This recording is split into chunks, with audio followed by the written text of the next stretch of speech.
Fiquei com o estudo 32, página 23 de nossa revista, a primeira multiplicação dos pães. Né? E o texto começa falando da revista, que é uma mensagem que muitos utilizam. 32 e 33, não é isso? Isso, 32 e 33. Né? Primeiro, vamos iniciar com 32. Né? E é um texto que muitos utilizam nos dias de hoje, de várias formas, para a pregação do Evangelho, né? E precisamos estudar ela de uma forma bem especial para verdadeiramente entendermos o propósito desta mensagem, né? Por que Jesus Cristo realizou a multiplicação dos pães. E o estudo começa nos falando sobre o momento da multiplicação dos pães. Né? Jesus acabava de receber 2 relatórios, né, como a revista fala, que dos seus discípulos que se voltavam no campo missionário e também dos discípulos de João, que traziam notícias sobre a morte, né, de João Batista. Né? Então Jesus, junto com os seus discípulos, decide se retirar para orar, né, e para descansar também, porque os seus discípulos haviam feito uma viagem longa. Né? Então eles saem para uma área deserta, né, desabitada, né? E eles embarcam num barco e para outra cidade, para o outro lado do mar da Galileia, uma cidade na região de Betsaida. Né? E lá, ao chegar naquele local, já tinha uma grande multidão esperando por Jesus, uma multidão vinda de todos os lugares, pois a fama de Jesus Cristo corria por todos os lugares, e aquela multidão já estava lá do outro lado, aguardando o Senhor Jesus para ouvir as suas palavras e também para desfrutar daquilo que Jesus tinha a oferecer para as suas vidas, né? Porque já ouviam falar que Jesus Cristo curava, que Jesus Cristo abençoava, que libertava cativos, oprimidos. Então uma grande multidão estava lá para ouvir Jesus Cristo. E Jesus Cristo, diante daquela multidão, aquele povo todo, ficou durante horas ouvindo o Senhor Jesus Cristo, né? Durante horas, durante um dia inteiro. E Jesus se compadece daquelas vidas e chama os seus discípulos e fala: tem que dispensar esse pessoal, tem que alimentar esse povo. Como é que vamos fazer? Né? E Felipe, cidade mais próxima, está distante, a gente não tem como, o dinheiro que a gente tem não tem para a gente comprar e alimentar toda essa população que está aqui diante de nós, né? Então ele fala: mas tem aí um menino que tem um pãozinho e 5 pães, 2 pães e 2 peixinhos. Então Jesus fala: me dê. Então Jesus abençoa e faz o grande milagre, né? Multiplica aqueles pães e peixes e determina para que os seus discípulos, entrega para os seus discípulos para que eles façam a distribuição, né? E nós vamos ver mais para frente o porquê de Jesus ter feito isso, né? E com certeza ali vemos um grande milagre. Mais de 5 mil homens, sem contar as mulheres e crianças, foram alimentados por aquele grande milagre. E isso despertou naquela população, naqueles homens e mulheres, um sentimento especial a respeito de Jesus Cristo. Mas qual foi o resultado da multiplicação? Né? Aqueles homens e mulheres achavam que Jesus era o profeta que eles queriam. Qual é o profeta que eles queriam? O saciador de fome, o curandeiro, né? Esse era o profeta que eles esperavam no seu dia a dia, né? Quiseram fazer Jesus rei à força. Opa, nós temos aqui um homem que nos deu comida, temos aqui um homem que nos deu cura, libertação. Então vamos pegar a população, vamos pegar esse homem, vamos fazer Jesus Cristo o nosso rei pessoal, para que não nos falte nada, né? E Jesus, percebendo isso, mais uma vez Jesus se retira com os seus discípulos, né? E aqui a população toda rejeitou a verdadeira pregação do Senhor Jesus Cristo. Recusou o que Jesus Cristo tinha de melhor a oferecer, que era o pão da vida. Jesus Cristo estava ali para dar salvação a toda aquela população e eles estavam preocupados exclusivamente apenas com o pão que perece, né? Mas por que Jesus realizou a multiplicação dos pães? Né? O estudo fala que não foi por uma ação social para alimentar pobres. Não foi para isso que Jesus Cristo veio. Não era para isso que Jesus Cristo estava ali diante daquela multidão e realizou aquele milagre. Né? Também não foi por falta de possibilidade daquelas pessoas buscarem o seu alimento, porque elas tinham liberdade de parar e ir numa cidade próxima, tinham até condições, muitos tinham até condições de comprar a sua alimentação. Então não foi porque aquelas pessoas não tinham condições, né? E também não foi para que Jesus demonstrasse mais uma vez o seu poder, não somente por esse, porque o seu poder, muitos que estavam ali já haviam conhecido todos os seus milagres que Jesus até aquele momento já havia realizado, e por isso mesmo eles estavam ali buscando a Jesus, porque sabiam de tudo aquilo ali. Então não foi só por causa dessas coisas. E o motivo principal foi a compaixão que Jesus teve pelas pessoas.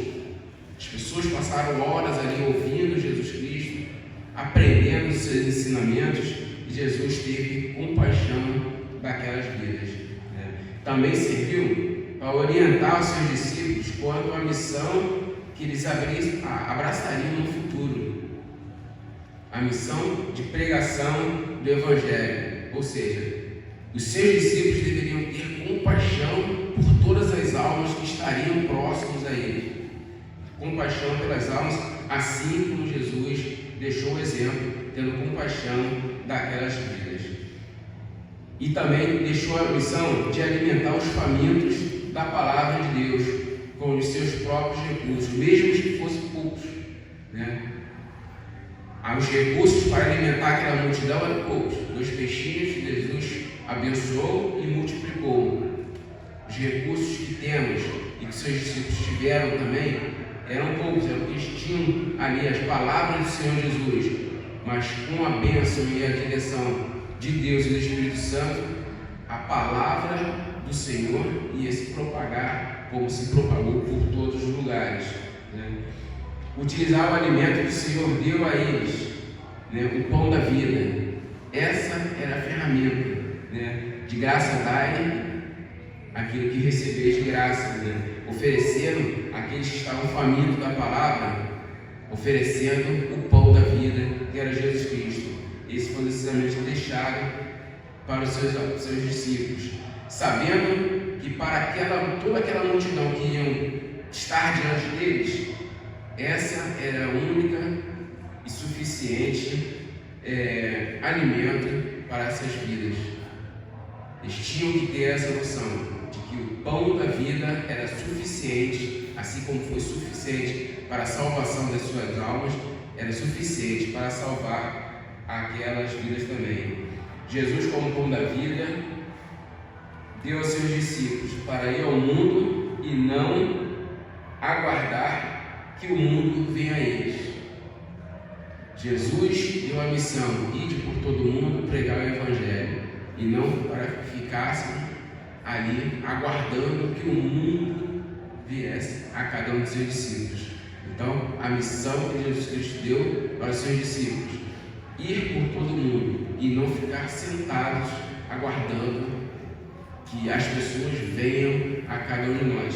E nós temos aí observado isso no nosso dia a dia, né? A necessidade da gente pregar o Evangelho.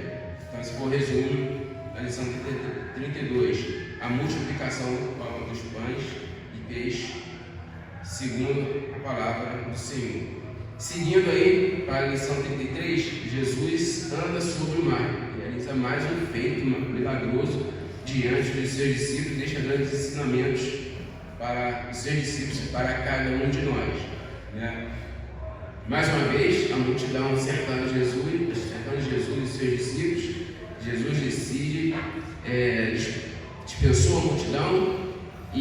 também dispensa seus discípulos, botando num barco, quando ele para o outro lado do mar, né?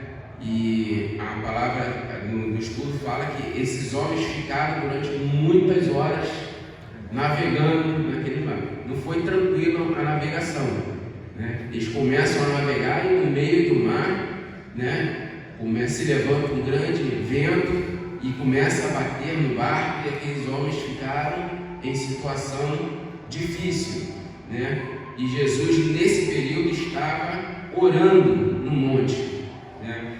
Aqui o estudo fala que os discípulos remaram por aproximadamente muitas horas, desde o pôr do sol, né, por volta das 18 horas até umas 3 e 6 da manhã, da madrugada do dia seguinte, lutando contra a maré, lutando contra a tempestade, né? E Jesus nesse período estava orando, né? Enquanto eles lutavam até se fadigarem, Jesus estava nesse período orando. Os seus discípulos estavam lutando pelas suas vidas e estavam cansados com suas forças já no limite, né? Jesus orava por longos períodos, deixou um exemplo para cada um de nós. Jesus se retirava para os montes, né, e orava a sós com Deus por longos períodos. E a lição nos relata que Jesus, né, não fazia orações longas, não orava longamente diante da população, diante dos fariseus, mas a sós ele deixou um exemplo. Passava horas e horas orando a Deus pela sua vida, né, e por nós também. Jesus, mesmo com o seu profundo amor que tem por cada um de nós, tem um tempo determinado para nos atender. Aqueles homens estavam lá na maré, sendo jogados de um lado para o outro, né? Talvez esperando o socorro dessa de Deus, mas Jesus os socorreu no tempo dele. Então Jesus desce do monte e vai até aqueles homens. Jesus vai até seus discípulos caminhando sobre o mar, né? E ali Jesus realiza o sobrenatural por causa dos seus discípulos, em prol dos seus discípulos. E nos dias atuais, muitos daqueles que não acreditam na palavra de Deus, né, até questionam se realmente Jesus andou por cima do mar, e uns falam aí que Jesus sabia o caminho das pedras, né? Ali naquele barco tinha homens que sabiam pescar, conheciam o mar, né? Como é que aqueles homens não se socorreram pelo caminho das pedras, né? Mas na verdade isso é para tentar desmerecer a palavra de Deus, né? Mas Jesus foi até aqueles homens e os discípulos ficaram assustados quando viram, já estavam assustados por causa da tempestade, né? E viram aquele homem vindo na sua direção, pensaram que era um fantasma, ficaram desesperados. Ó, um fantasma que está vindo na nossa direção. Mas logo Jesus se identifica para aqueles homens, né? Jesus vai ao encontro daqueles homens no seu tempo, não era no tempo daqueles dos discípulos, né? E chegando próximo a eles, nós temos aí Pedro, mais uma vez, tentando imitar Jesus, como a lição nos ensina. Ele tenta imitar Jesus e duvidando da palavra que Jesus já havia se identificado para eles. Sou eu, Senhor Jesus, e se tu és o Senhor Jesus, mande que eu vá sobre as águas até o seu encontro. E Jesus diz: bem. Só que, além de duvidar da palavra de Jesus, Pedro também duvidou que estava realmente andando ali e teve medo, né? No momento começou a afundar, né? Começou a ficar desesperado e novamente por causa da sua dúvida, e aí ele clamou ao Senhor que o resgatou, né? As palavras de Jesus não hão de passar. Essa lição mostra para cada um de nós. As palavras do Senhor Jesus são palavras eternas, né? E uma vez essas palavras ditas para cada um de nós, assim como as suas promessas, precisamos guardar em nossos corações e não utilizarmos o exemplo de Pedro. Não devemos duvidar das palavras do Senhor Jesus. Tudo isso aconteceu, irmãos, para que o nome do Senhor Jesus Cristo, o nome de Deus, fosse glorificado acima de todas as coisas. Jesus multiplicou os pães, saciou uma multidão. Jesus Cristo andou sobre o mar e socorreu os seus servos, como Ele faz nos dias atuais com cada um de nós. Que Deus abençoe.